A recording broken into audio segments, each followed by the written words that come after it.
Um otimismo. As pessoas que são otimistas, que são positivas, elas têm mais imunidade, isso também está documentado. Agora, nas dores da alma, no luto, nos sofrimentos morais, não existe remédio. Daqui a pouco você vai conhecer um pouco mais da Umbanda, do Candomblé e do Vale do Amanhecer. Vai entrar no portal da Via Láctea, um lugar aberto para todas as pessoas, independente de religião. E ainda, as religiões se unem por uma nova cultura de paz. Já já, no programa Recorte.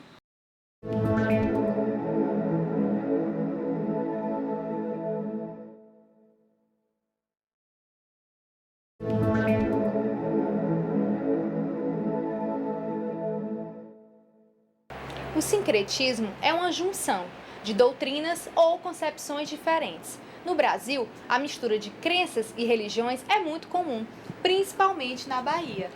Lá, a influência africana em rituais da Igreja Católica é muito forte. E aqui no Ceará, não é diferente. Os pés descalços dançam na roda ao som do tambor que anuncia é chegada a hora da iniciação. Nos terreiros de Candomblé, o Oruncó de Iaô é um ritual sagrado. É um ritual de saída de Iaô, que nós chamamos de saída de Iaô, que quer dizer a apresentação de pessoas que foram iniciadas no Candomblé. Elas são iniciadas para ser futuros sacerdotes do Candomblé. Quando o Candomblé ganhou adeptos no Brasil, os negros cultuavam as religiões africanas, os orixás e vudus. Mas se diziam católicos para não serem castigados, e os reflexos dessa influência ainda podem ser vistos nos terreiros. É onde as imagens católicas que representam orixás africanos mostram a influência do sincretismo religioso no Candomblé.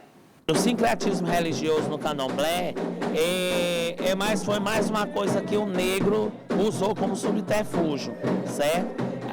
As pessoas, elas costumam sincretizar os orixás do Candomblé com os santos católicos, mas na realidade eles não são os mesmos. No período da escravidão, o negro não tinha como cultuar o orixá dele.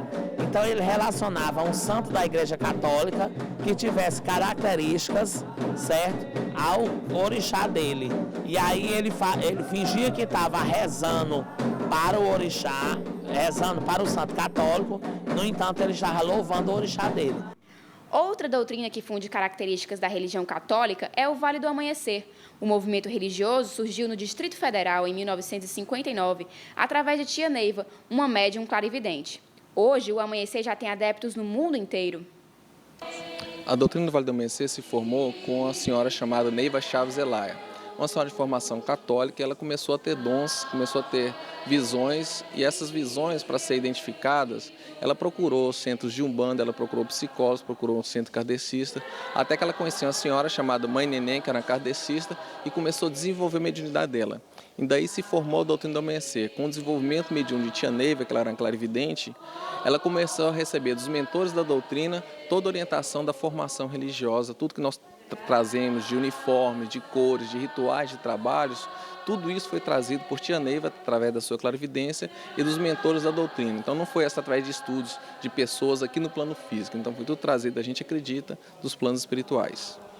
A doutrina do Vale trabalha com a cura mediúnica. Existe o médium apará, que incorpora um espírito de luz para ajudar os pacientes, e o doutrinador, que cuida para que a cura seja bem-sucedida.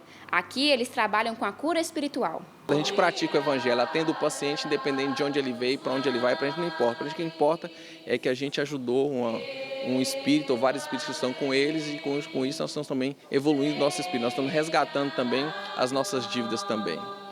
Então nosso objetivo é espiritualizar o homem. E não é preciso ter uma religião para participar de rituais de ajuda espiritual, como as do Vale do Amanhecer.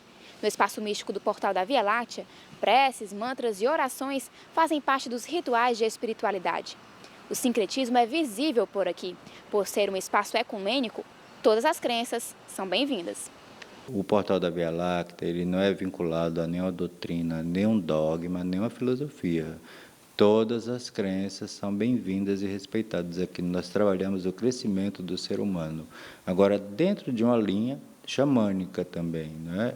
E respeitando. Não é obrigatório você seguir um determinado... O caminho é o mesmo para todos.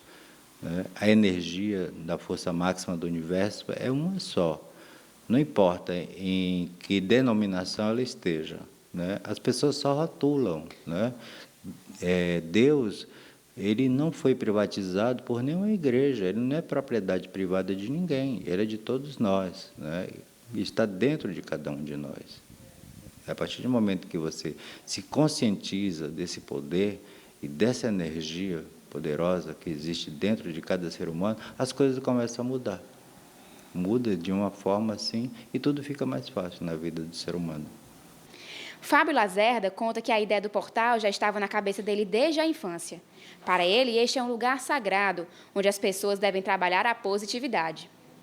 O portal da Via Láctea, ele já existia desde a infância. Ele é um portal, é um vórtice de luz. Esse espaço é um espaço sagrado, né? E foi detectado no ano 2000, né? Eu já morava aqui desde 95, quando eu vim de São Paulo, né? E a espiritualidade ela veio para mim desde a infância, né? Pelos meus antepassados, meus ancestrais, que me levavam, me conduziam ao centro espírita. E eu sempre fui muito conectado com a espiritualidade. Aprendi a trabalhar a nossa força e a nossa energia dentro de um pensamento positivo. Um dos rituais mais conhecidos do portal é o da lua cheia. Todos os meses, várias pessoas se reúnem para captar a energia do astro na fase considerada de abundância e amor. São nesses rituais que as pessoas fazem os pedidos. É o momento para eternizar as preces, dizendo amém, assim seja, ou simplesmente Ho!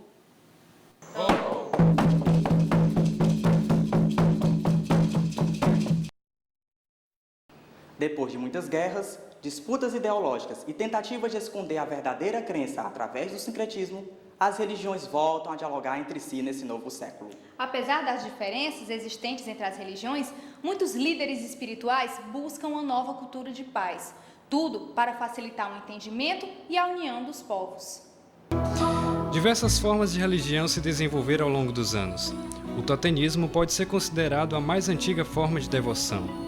O totem pode ser tudo que os membros de um clã julgavam sagrados. No Antigo Egito, a religião foi marcada pelo politeísmo e por uma atenção especial aos mortos. Já na Índia, a religiosidade é marcada por uma incrível mistura e permite a adoração a inúmeros deuses. O judaísmo destaca-se como uma das maiores religiões monoteístas do mundo. Foi dela que surgiu o cristianismo, também monoteísta, centrado em Jesus Cristo. Ao lado do cristianismo, uma das principais religiões do mundo contemporâneo é o islamismo. Fundada por Maomé, é baseada no Alcorão. A guerra entre palestinos e israelenses por causa de território marcou o século XX e é frequentemente descrita como um conflito entre palestinos e judeus.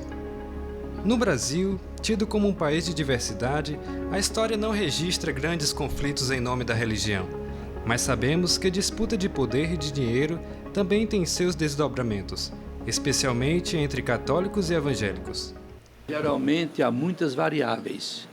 A variável religiosa, que é forte, a variável política, a variável econômica, há muitas variáveis que interferem nesse processo. Então você nunca vai encontrar as questões, só questão puramente religiosa. Não.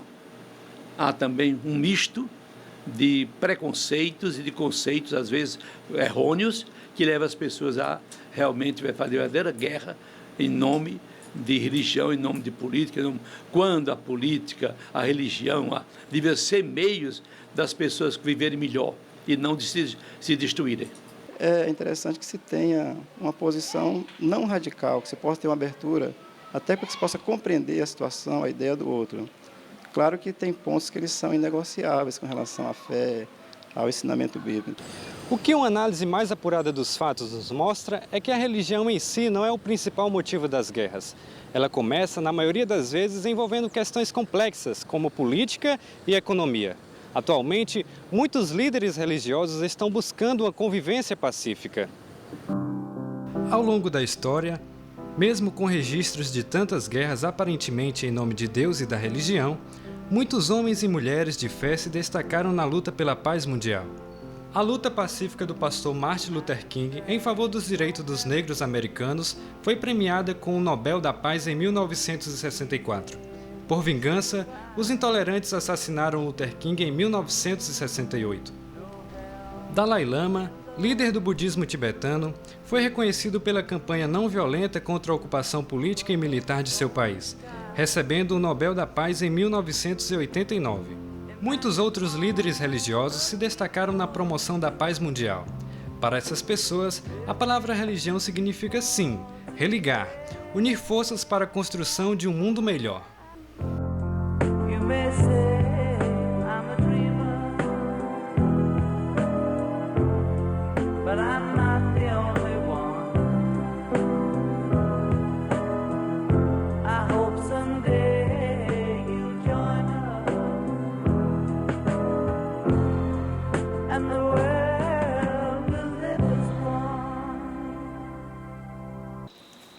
Este programa é uma produção dos alunos da disciplina de telejornalismo do curso de Comunicação Social da Universidade Federal do Ceará.